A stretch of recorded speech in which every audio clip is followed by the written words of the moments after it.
let's talk about a pre-negotiation strategy. And the most important thing to me is essentially, who am I dealing with? What am I doing?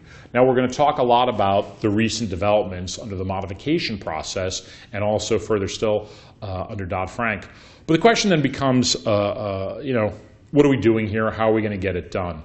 And for me, some advice from a lender's counsel is neatness counts. The likelihood of a successful workout often hinges on how borrower comes across. And for some reason, that's not necessarily instinctive. I found often that the people I deal with from community legal services are the best at understanding this, as opposed to plaintiff's counsel or people who are doing a favor. The people who are doing a favor tend to be screamers. It's outrageous, this, that, and the other, blah, blah, blah, and they're yelling and screaming. And that just isn't the case. I mean, it really isn't. It's just what happened. Mistakes happen sometimes, no question, on the lender's part, but typically there's a problem and we're trying to resolve it. And often there's a lot of angst involved because one of my clients, in fact the largest loan servicer in the world, has moved their operations overseas. So I imagine if you're a borrower, you're under, possibly said before, divorce, health issues, bankruptcy are the leading causes of all this stuff, and then you're frustrated, you're having trouble with your loan, and you're dealing with someone whose first language may not be English, can create frustration. Having said all that, though, you're still entering a negotiation. So as part of the borrower's pre-negotiation strategy, you really have to come across well. What does that mean? Well, be a self-starter.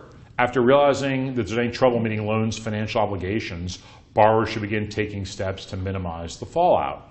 I've never, thankfully, I've never been in that situation before, and there's a number of reasons I guess borrowers don't want to do that, but it'll be very helpful, and I tell anybody who ever asks my opinion from borrower's point of view, call up, see what programs are available, tell what your story is. There are all kinds of records the bank keeps of talking to somebody, and you have to appreciate attorneys, people in-house in the bank have hundreds of files, and if somebody's difficult, you're just not going to want to deal with them. If it's someone I can negotiate with, then it's helpful. There seems to be a foolish point of view that you want to be a tough person. It's not that way at all. We're trying to work with you.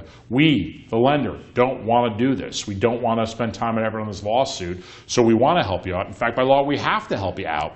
So if you work with us. So the earlier you call up and talk to and say, what's going on with your loan and that you need help, it's very helpful to us. And another example, if I find out somebody's out of work or has health issues or something like that, it's very helpful. If someone just came up and told me it's an investment property, here's my issue, that's helpful. So when I interface with the people I interface with, it helps out quite a bit.